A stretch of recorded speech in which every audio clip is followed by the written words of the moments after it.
sore hari ini kita kembali belajar dan membuka pada pelajaran atau kitab Riyadhus Shalihin dari Imam Nawawi rahimahullah taala, yang mana kemarin kita sudah memasuki akhir-akhir di bab At-Taubah, hadis-hadis yang berkaitan tentang taubat. Mudah-mudahan menjadi bekal sama-sama dalam upaya memperbaiki agama kita, dalam usaha mendalami yang telah disampaikan dari Nabi kita Muhammad SAW, dari risalah beliau atau hadis-hadis yang beliau telah sampaikan. Dan ini kita memasuki pada hadis yang berikutnya dalam bab taubat, dari hadis an Ibnu Abbas wa Anas bin Malik radhiyallahu anhum anna Rasulullah sallallahu alaihi wasallam qala law anna li ibni Adam wadiyan min dhahabin ahabba an yakuna lahu wadiyani walan yamla fahu illa turab wa yatubu Allah ala man taba, tafaqun alaih. Baik, ikhwata fiddin, Bapak Ibu sekalian yang dimuliakan Allah Ta'ala, di mana dalam masih bab taubat yang terakhir ini bisa kita ambil faedah besar, pelajaran yang agung, yang tinggi nilainya, apa yang disampaikan oleh Nabi kita Shallallahu Alaihi Wasallam menjadi petunjuk tentunya. Al ilmu bil amal, ilmu dengan amalan yang kita sehari-hari ya dikerjakan, atau amalan yang kita upayakan sesuai apa yang telah diberikan dalil-dalil dari atau petunjuk-petunjuk dari Nabi kita Shallallahu Alaihi Wasallam, di mana disebutkan dari Ibnu Abbas radhiyallahu anhu dan Anas bin Malik radhiyallahu anhu.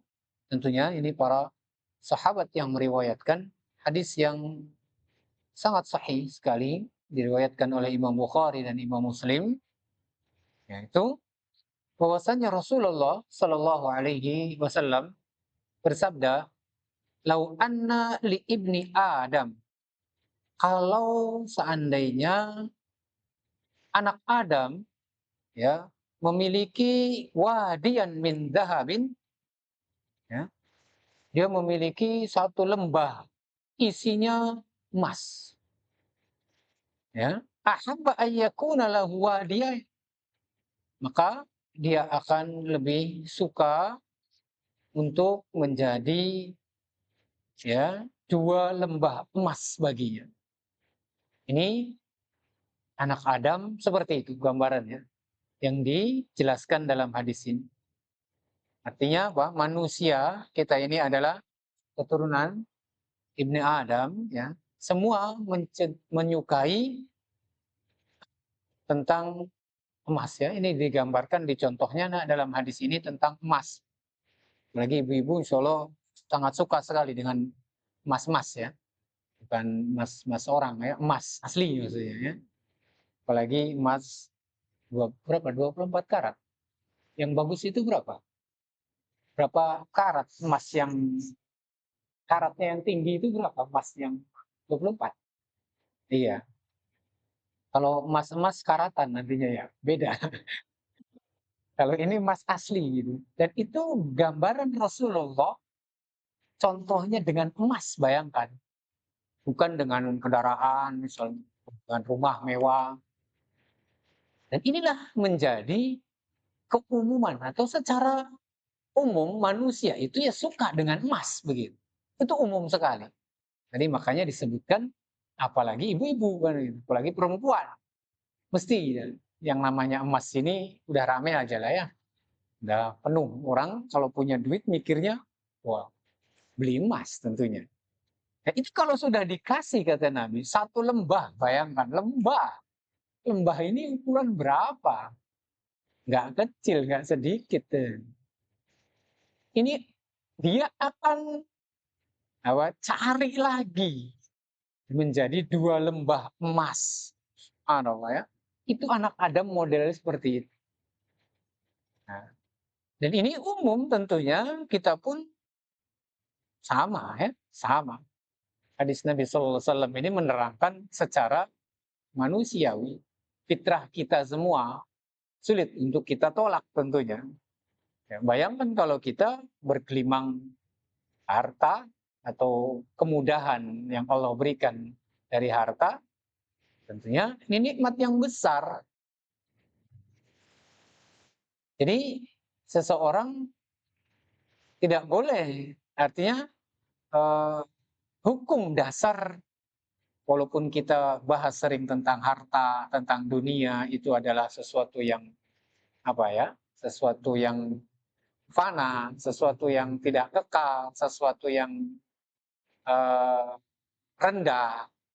Ya. Harta-harta ini sesuatu yang dibandingkan dengan akhirat ya, tentunya hal yang tidak sebanding. Gitu. Tapi secara kehidupan manusia yang realistis, artinya hidup nyata, bukan hidup khayalan, maka tentu membutuhkan harta. Sehingga hukum harta itu sendiri ya adalah hukumnya ya umum, artinya boleh saja, baik saja. Yang jadi masalah itu yang siapa yang menggunakannya. Nah, ini pertanyaannya yang perlu diperhatikan, yang perlu dijadikan pertanyaan itu siapa yang menggunakan harta, ya. Sehingga Nabi SAW juga menyebutkan nikmal malu soleh dirojulin soleh. Nikmat-nikmatnya harta yang baik itu ya dimiliki oleh rojulun soleh. Nah ini yang solehnya ini yang berat. Ya, senikmat-nikmat harta itu yang baik ada atau dimiliki oleh orang yang soleh, orang yang baik. Ya. Karena tahu untuk apa hartanya.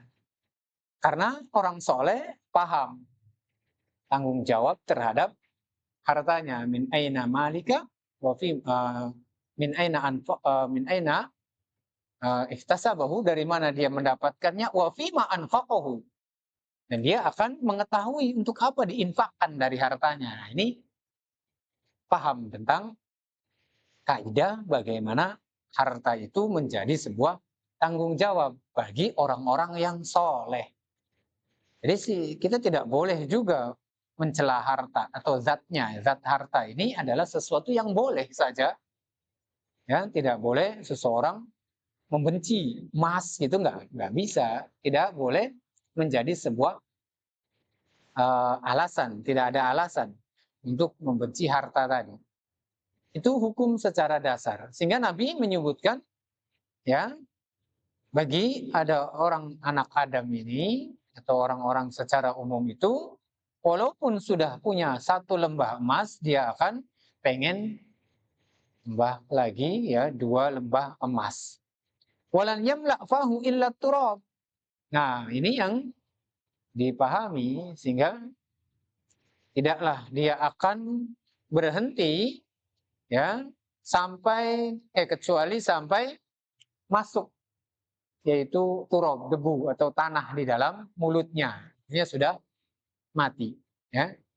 Artinya sudah selesai masuk liang kubur, kalau mulutnya sudah ditutup oleh tanah, matanya ditutup oleh tanah, atau mukanya ditutup oleh tanah, baru berhenti. Ya, ini karena kita juga tahu dalam ayat yang disebutkan oleh Allah Subhanahu wa taala, alhaakumut takatsur. Orang berlomba-lomba untuk memperbanyak harta. Hampir rata-rata, dan itu umum, ini juga karena realistis kehidupan. Orang suka dengan harta, orang suka dengan emas, ya. Orang senang dengan uang dan lain sebagainya. Kata Allah, berikutnya adalah ayat selanjutnya hatta zurtumul maqabir. Nah, ini makna di dalam hadis ini juga menyebutkan orang tidak akan berhenti kecuali sudah tertutup dengan tanah. Atau hatta zurtumul sampai mereka apa? Mendatangi kuburan, ya, sudah berhenti baru mengumpulkan harta. Nah, dan ini kata Nabi Shallallahu Alaihi Wasallam, ya, orang yang demikian kemudian dia wayatubu ala wayatubullah, dan dia sebelumnya mungkin sibuk dengan harta, kemudian dia bertobat kepada Allah, Allah tetap terima tobatnya. Nah, ini bagian artinya pada pembahasan kita pada makna hadis di dalam kitab ini, bagaimana Allah Subhanahu wa taala hatta atau sekalipun orang yang hidupnya banyak, ya, sebelumnya sibuk harta, sibuk kerjaan, sibuk nyari duit, mengumpulkan berbagai hal, kemudian dia bertobat, maka Allah tetap terima taubatnya.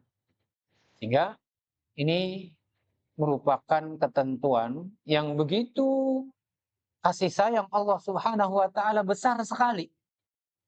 Ya. Allah Maha Pengampun lagi Maha Penyayang itu nyata, gitu. Bukan hanya sekedar kita ucapkan innallaha ghafurur rahim misalnya. Bukan hanya ucapan, tapi Allah jelaskan melalui lisan nabinya bagaimana mereka, ya, kalau seandainya tadi banyak kesalahan, hartanya mungkin buat maksiat, hartanya buat poya-poya, hartanya untuk tidak ada manfaat, bahkan hartanya untuk berbuat perbuatan mungkar, lalu kemudian dia bertobat, Allah tetap terima taubatnya. Nah, ini yang mungkin artinya bisa kita ambil faedah dalam hadis ini tentang bagaimana orang yang taubat walaupun sebelumnya dia banyak sekali dosa-dosa yang sebelumnya kita juga bahas di dalam hadis ini. Kemudian, ya, pada akhir hadis yang, ya, sehingga kita bisa masuk bab berikutnya, Pak. Ini hadis yang di bab taubat yang akhir, hadis ke-24. An Abi Hurairah radhiyallahu anhu, dari Abu Hurairah radhiyallahu anhu, anna Rasulullah, bahwasanya Rasulullah sallallahu alaihi wasallam qala, bersabda, yadhaqullahu subhanahu wa ta'ala, Allah tertawa, ya, subhanahu wa ta'ala, maha suci Allah, ila rajulaini, kepada dua orang laki-laki, yaqtulu ahaduhumal akhar, yang dia membunuh salah satu yang lainnya, kedua-duanya yadkhulanil jannah, masuk surga. Kok bisa, ya, satu orang membunuh satu lainnya tapi kedua-duanya masuk surga? Bagaimana itu terjadi? Kata Nabi, yuqatilu hadza fi sabilillah. Ini satu orang dia berjihad, terbunuh di jalan Allah Subhanahu wa taala, fayuqtal, terbunuh, dia mati syahid. Orang yang membunuhnya ini sumayatubullah. Orang yang membunuh pertama tadi dia bertaubat kepada Allah, ya. Alallahi yatubullah alal qatil. Dia bertobat telah membunuh, walaupun dia sudah membunuh orang lain, dan dia masuk Islam, fayuslim, dia masuk Islam, fayustashhad. Terus dia perang lagi dan mati syahid nih orang. Nah, gitu. Ini Allah artinya tadi menjelaskan bagaimana seseorang yang walaupun sebelumnya dia orang kafir. Kalau hadis yang dulu ada orang yang membunuh 99 atau sampai 100 itu orang muslim. Artinya orang mukmin, dia beriman kepada Allah, bukan orang kafir. Dan bertobat, Allah terima tobatnya. Nah, yang ini lebih dahsyat lagi, lebih gede lagi, ya. Dia orang kafir, perang sama muslim. Muslim tadi mati syahid, terbunuh sama dia. masuk surga. Nah, ini orang yang membunuh tadi, dia masuk Islam, bertobat. Ikut perang, mati juga dia, ketemu di surga. Dan itu sebuah gambaran bagaimana Allah Maha Pengampun, begitu Pak. Ya, ini sebuah contoh besar, artinya kita mesti optimis.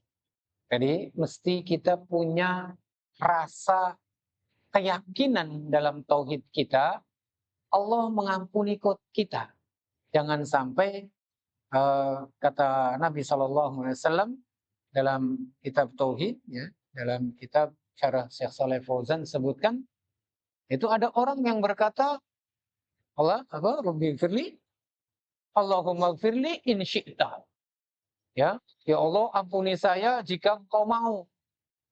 Kok bisa ini dia nggak yakin dengan perbuatan dosanya diampuni tidak sama Allah. Ini terlarang, haram hukumnya. Ya, ada juga ya tadi orang yang merasa pesimis ya. Karena banyak dosa, banyak salah, banyak kemungkaran, banyak kejelekan, ya pokoknya penuh kebak dosanya. Sehingga apa? Pesimis dia dari ampunan Allah. Ini salah. Kata Allah Subhanahu wa taala, ya, yakinkan bahwasanya Allah Maha Pengampun. Allah pasti terima tobatnya. Nah, ini Pak. Ya, jadi mestinya bagi seorang muslim yang baik, yang benar, nah, itu selalu senantiasa mengedepankan sifat optimis kepada Allah Subhanahu wa taala. Yakin. Yakin. Kalau seandainya saya sekarang sholat, kemudian saya tobat, kemudian saya betul-betul tidak mengulangi lagi, karena syarat taubat itu tadi ada 3, sudah menyesal, tidak mengulangi, dan mengembalikan. Jadi hak-hak orangnya yang sudah kita dolimi misalnya, itu selesai. Artinya dia sudah mendapatkan ampunan Allah Subhanahu wa taala. Ya. Dia sudah tidak akan lagi mendapatkan hukuman. Bayangkan sebanyak jutaan dosa yang dilakukan, kalau sudah menyesal, mengulangi, terus mengembalikan hak orangnya. Kalau kemarin kita nyolong, ya dikembalikan gitu ya, minta maaf. Sudah selesai perkara itu. Seperti dulu kita pernah bahas hadis perempuan yang dia mengadu kepada Rasulullah, ya Rasul, saya telah berzina.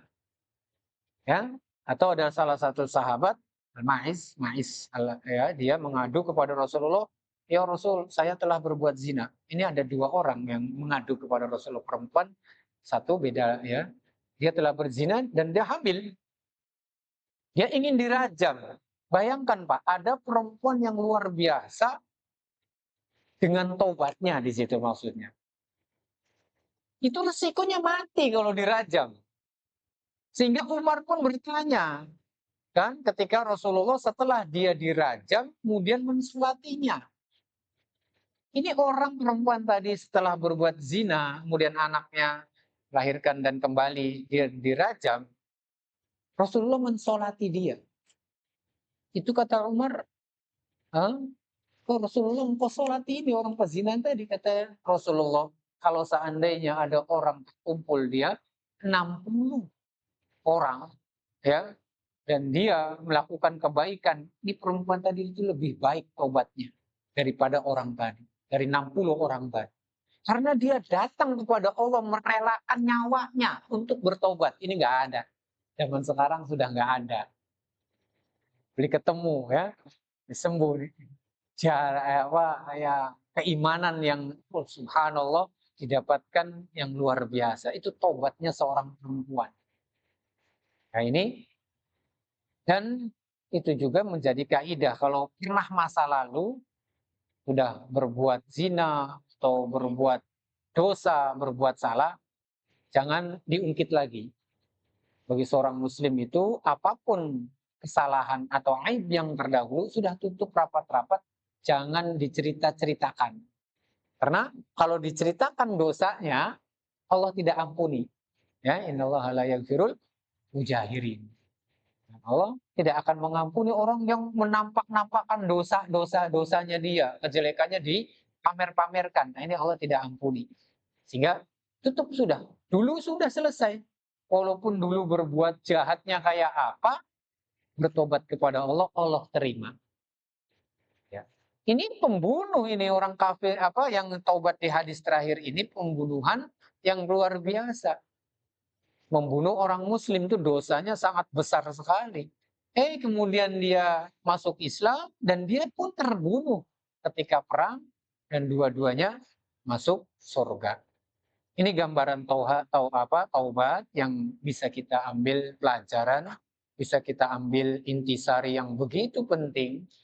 Sehingga bagi kita semua tadi, ya, untuk tetap optimis tadi merupakan bagian ketauhidan yang besar. Jangan nunggu-nunggu. Nah, nantilah kalau sudah mendekati misalnya. Oh, nanti kalau sudah tua. Nah, ini kadang orang anak-anak muda biasa begitu pikirnya.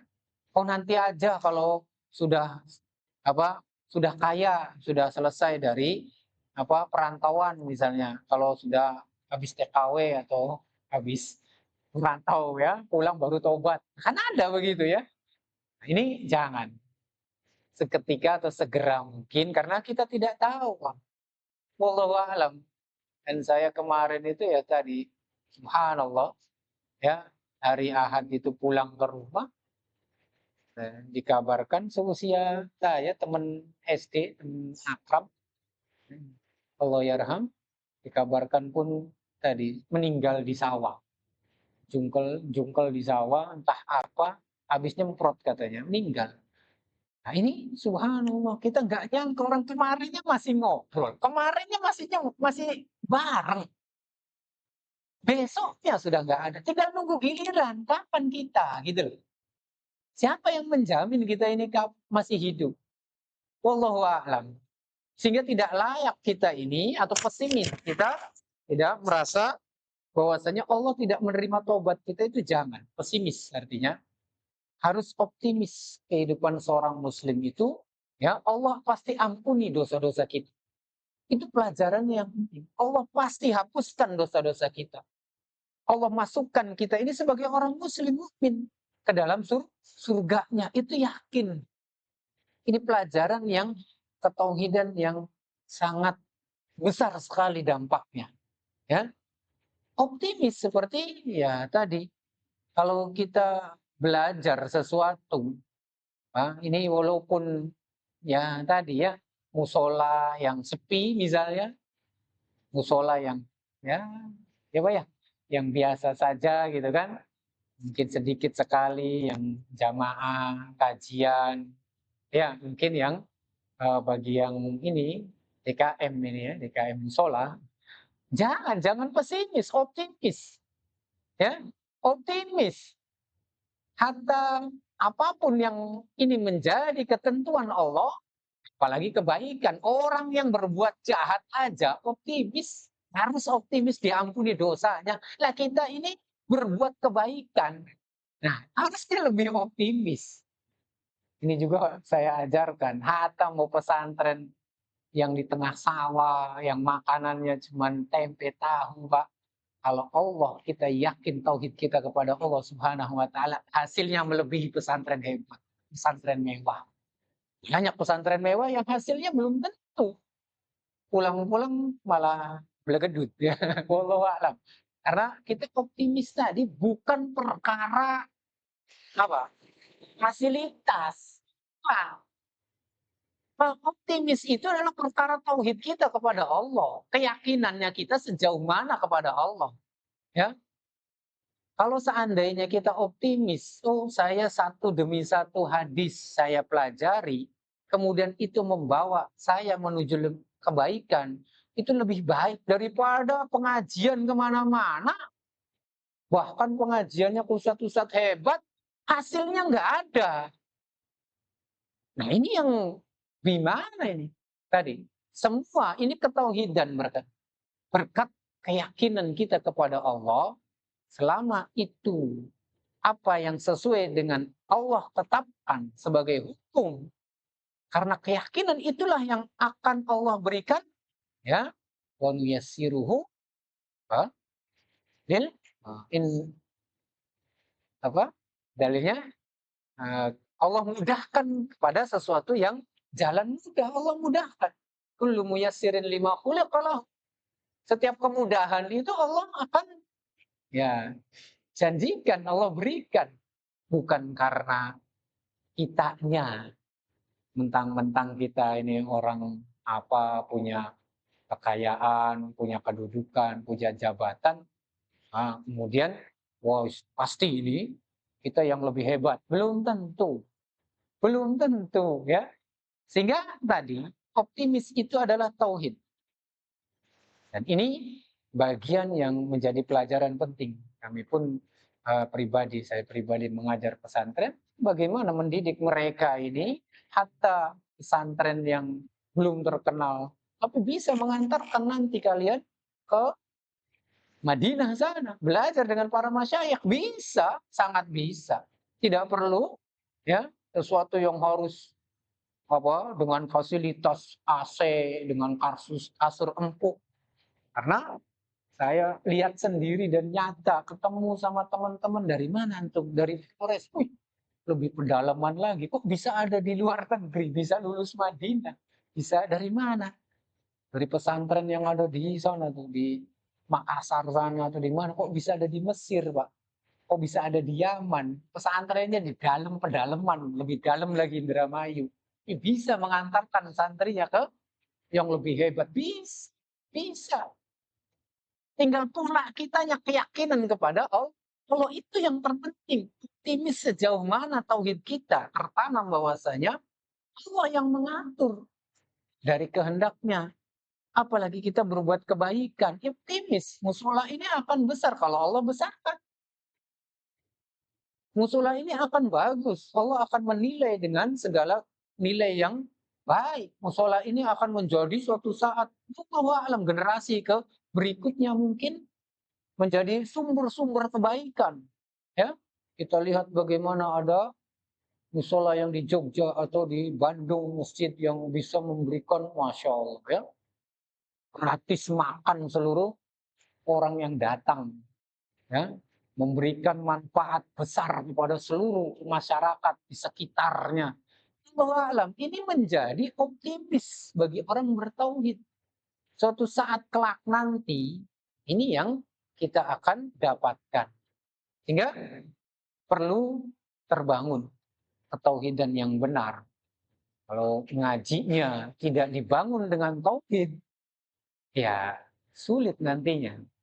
Sulit untuk meyakinkan diri kita ini akan diterima tidak amalnya. Sulit kita meyakinkan diri bahwasanya Allah itu Maha Pemurah, lagi Maha Pengasih, Penyayang. Sulit kita meyakinkan diri bahwasanya Allah akan memuliakan kita ketika terus berada di jalannya. Al-Islamu ya'lu wa la yu'la alaihi, kata Nabi. Islam itu tinggi, tidak mungkin ada yang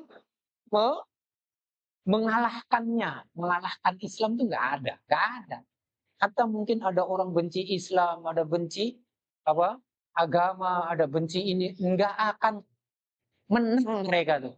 Itu sudah janji Allah melalui lisan Nabi SAW. Al-Islamu ya'lu. Ya, karena kita optimis di situ. Nah, ini apalagi bagi para santri kalian, bagi para pelajar. Bangun optimisme yang tinggi.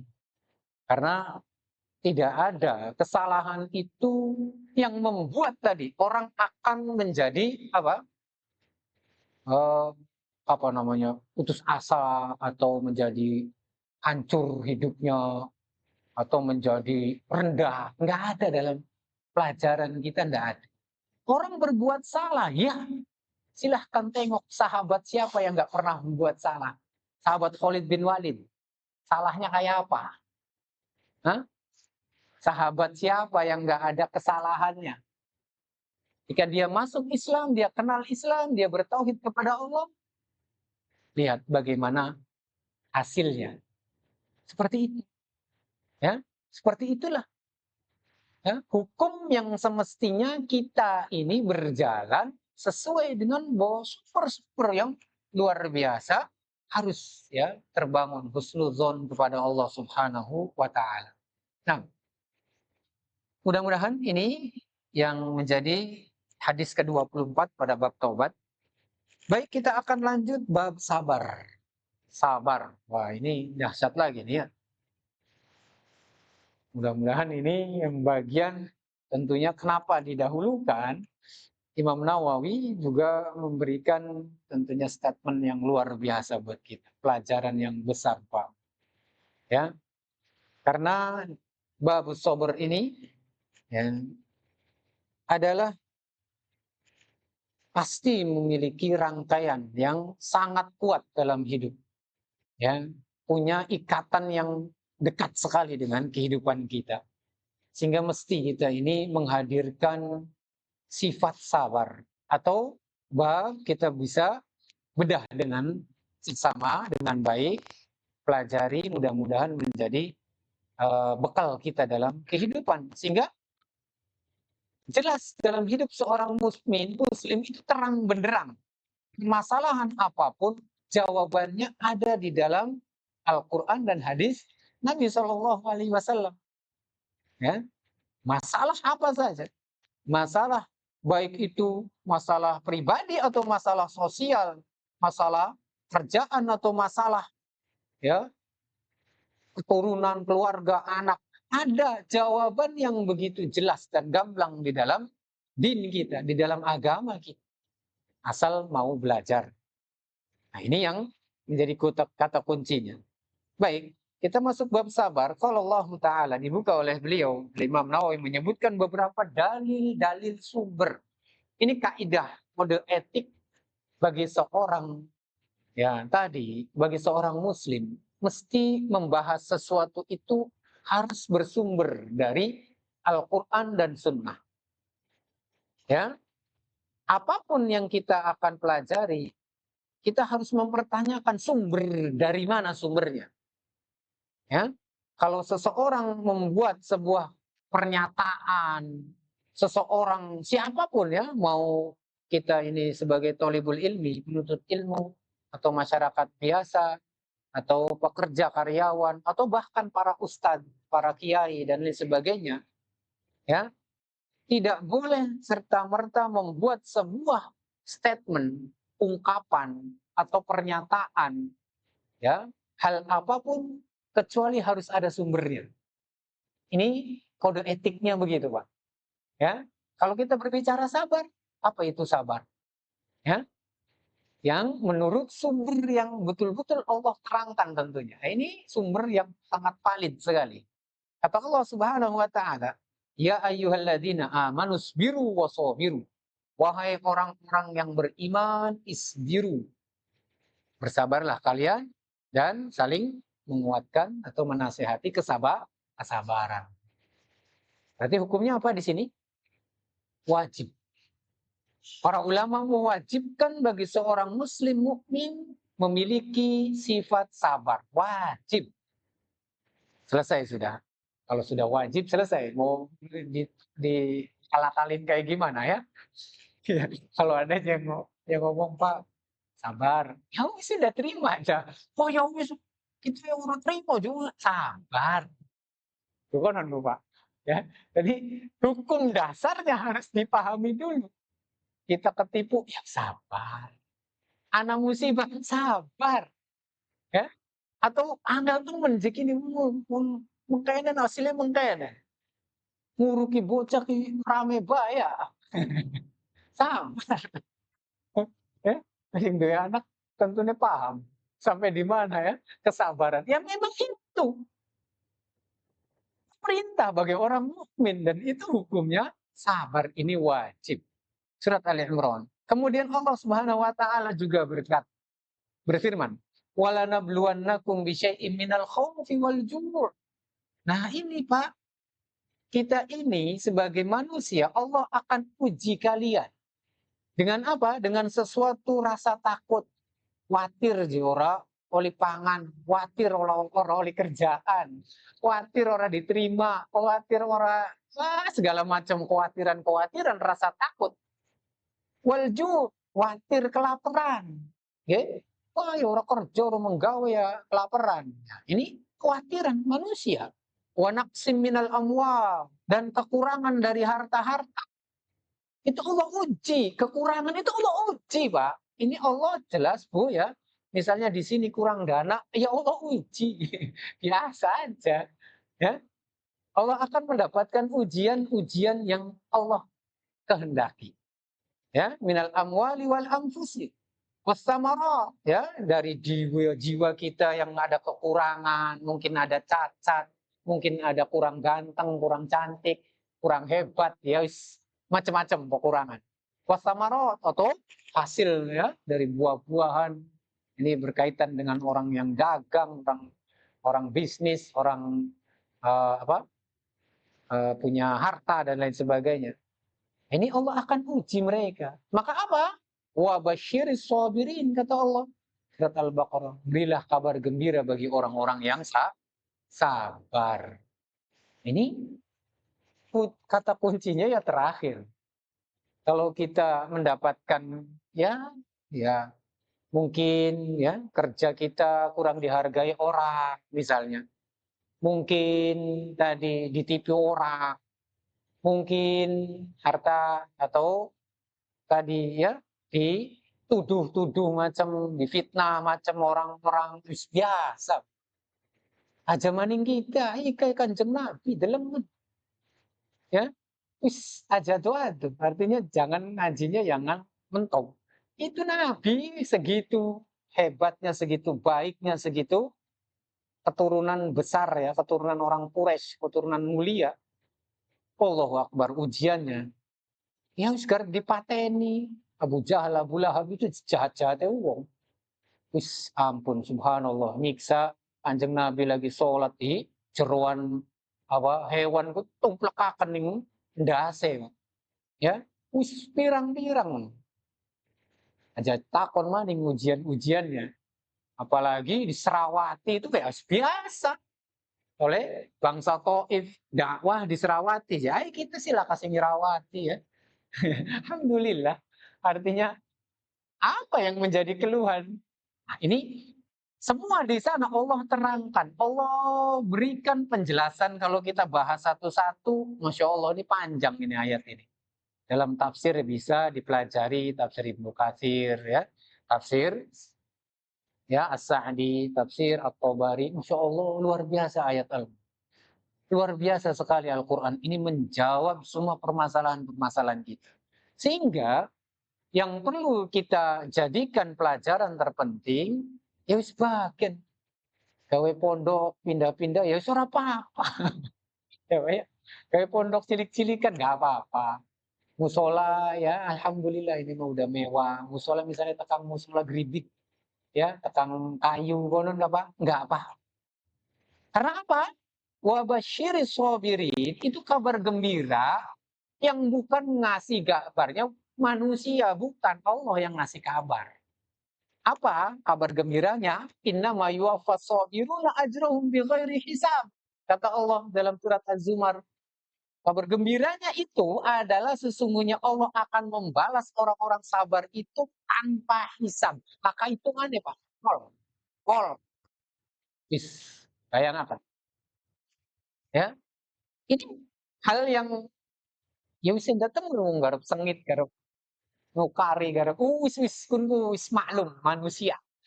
Maklum bae lah ya. Harap dianggapnya apa, konon nggak wis difitnah apa lah, tuduhan apa, ya wis lah iya. Sementing kita orang kerjani, orang melakukan karena kita yakin Allah ketika kita bersabar dengan ujian tadi rasa takut, kekurangan atau rasa khawatir ya atau kemiskinan, ujian-ujian yang banyak di dunia ini Allah berikan ganjaran pahala tanpa batas. Ini pelajaran yang kata Allah Subhanahu wa taala. Ya, surat Az-Zumar wa qala ta'ala. Allah juga berfirman wala man sabara wala man sabara wa ghafara. Inna dzalika liman azmin umur, surat Asy-Syura. Ya.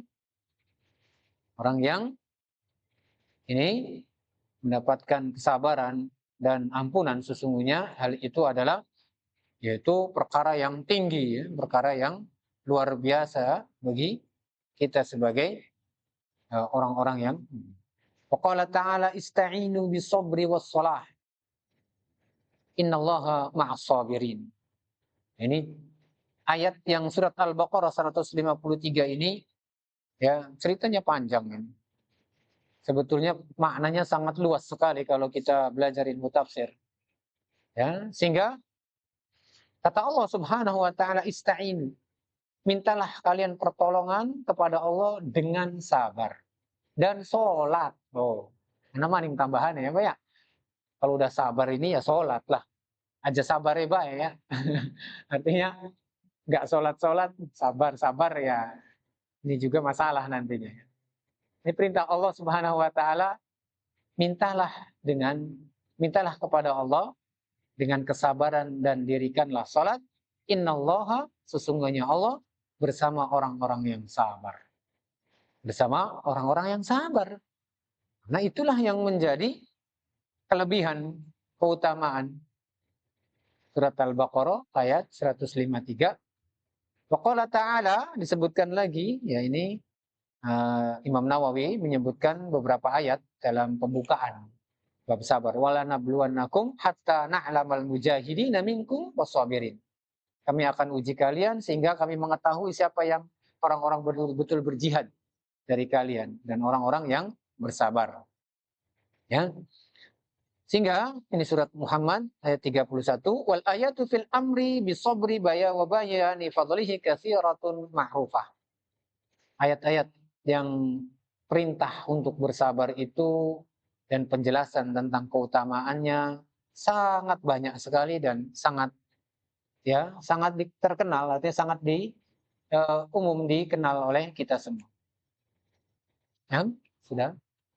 Nah, ya.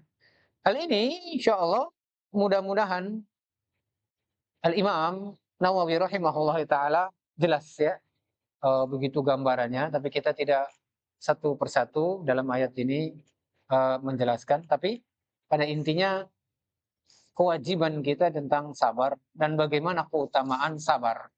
Dan perlu dipahami Bapak Ibu sekalian, ya, kalau kita belajar tadi harus dasarnya dulu mengetahui sabar itu apa. Sabar itu bahasa Arab, bukan sabar asli, sabar itu dari bahasa Arab.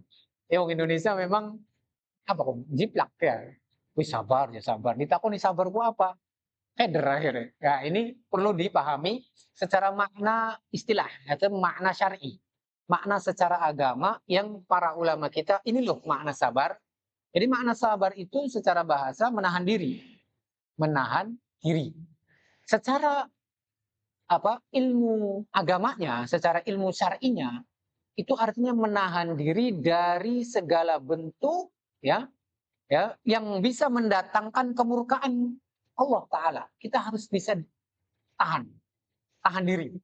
Itu yang bisa mendatangkan kemurkaan atau kebencian Allah Ta'ala. Itu makna sabar sebetulnya. Ini memakna secara orang-orang para ulama kita mendefinisikan seperti itu.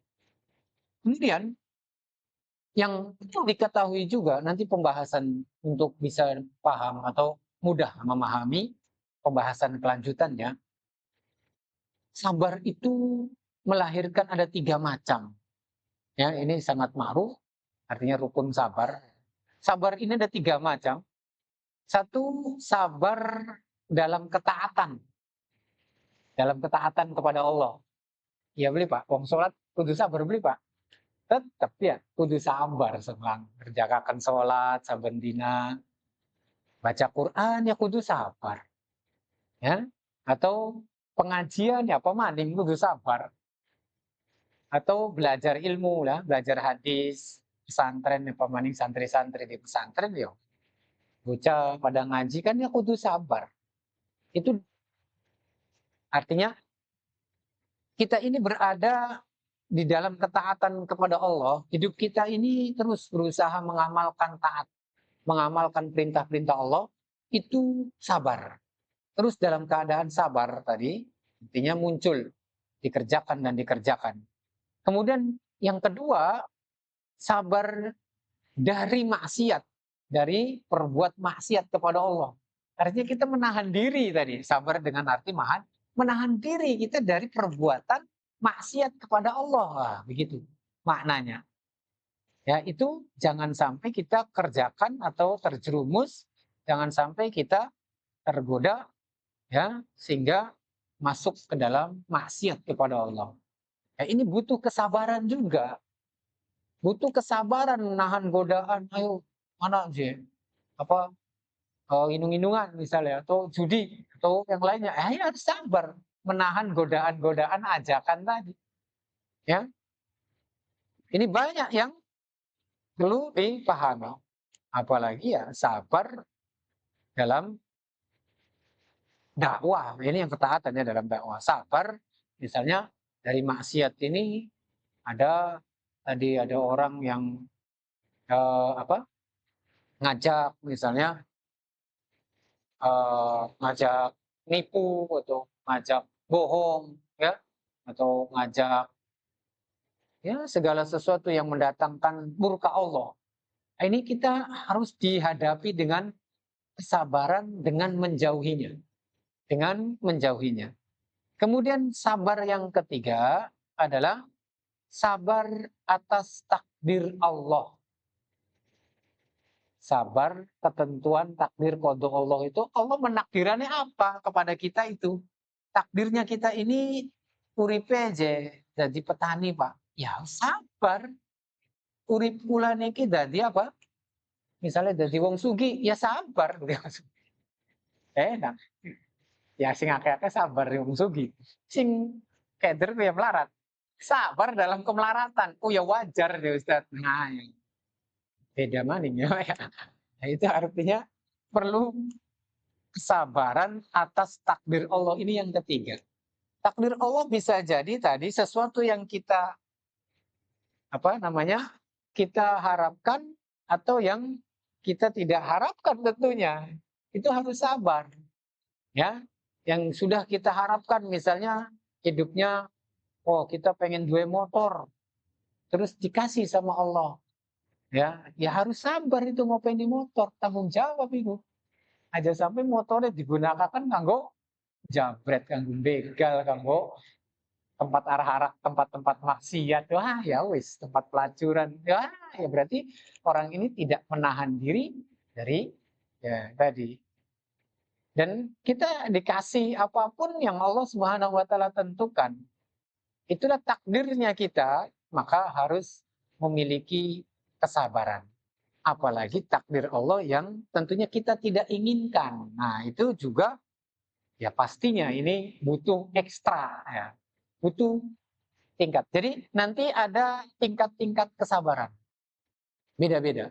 Ya, tidak bisa disamakan bagaimana kesabaran itu muncul bisa memiliki sebuah tingkatan di sana. Nah, tapi hukumnya semuanya sama, yaitu memiliki kewajiban. Wajib yang betul-betul harus dikerjakan. Sejauh mana kita ini menjadikan sabar itu sebagai sifat orang mukmin. Sifat yang melekat pada ciri orang beriman. Sifat yang ada di dalam dia orang yang ikut kajian misalnya. Sifat orang yang dia melaksanakan sholat. Oh wajar kalau dia itu orang sabar. Itu harus. Harus. Apalagi para pelajar, para santri. Kalau tidak sabar, ya wassalam. Hilang. Ya, hilang kalian ini. Ya, kamu kenal yang belajar bertahun-tahun, pulang ke rumah HP-an, belan, apalagi. Ya, bubar semuanya. Salah ini ya. Waduh, ya kita pendidik atau apalagi orang tua yang di rumah ya sabar Bu, Pak, sabar, ajarkan lagi. Nah, ulangi lagi hafalannya. Nah, ingat lagi pelajaran kamu. Nah, sabar. Lagi pendidikan, wah, dahsyat nih. Dahsyat Pak. Kalau artinya kayaknya lah menurut saya perbandingannya lebih enak kerja kayaknya ya Mas Dianto. Sabare ku terukur konon Pak. Sabare misalnya wong dagangan terukur beneran. Tapi sabar sih kamu dakwah Pak. Aduh ya Allah. Nah, wis beli kudu diceritakan ya. Wah, angele pol. Asli. Ya mudah-mudahan ini jadi pelajaran. Supaya ya tadi bisa saling mewasiati kesabaran itu juga diperintahkan oleh wassobir apa? Isbiru wassobir. Ayo kita saling meneguhkan kesabaran satu sama lain. Wallahu a'lam. Mudah-mudahan nanti ya sedikit demi sedikit bisa belajar bareng dan bisa mengambil faedah sehingga kita bertambah atau tumbuh ya keimanan dengan baik dan ketauhidan kita makin kuat terhadap Allah Subhanahu wa taala sehingga kita hidup dalam keadaan ridho Allah taala dan itulah yang menjadi tujuan utama kita berada di dalam hidayah Allah, petunjuk Allah ya, membawa kepada kebaikan dunia dan akhirat. Allahu a'lam. Pangapunten ya, mohon maaf apabila ada kata-kata yang kurang sopan atau kurang berkenan di hati Bapak Ibu sekalian. Dan tentunya kita minta ampunan dari Allah Subhanahu wa taala dan kita sama-sama tutup dengan doa majelis. Subhanakallahumma wa bihamdik asyhadu an la ilaha illa anta astaghfiruka wa atubu ilaik. Assalamualaikum warahmatullahi wabarakatuh.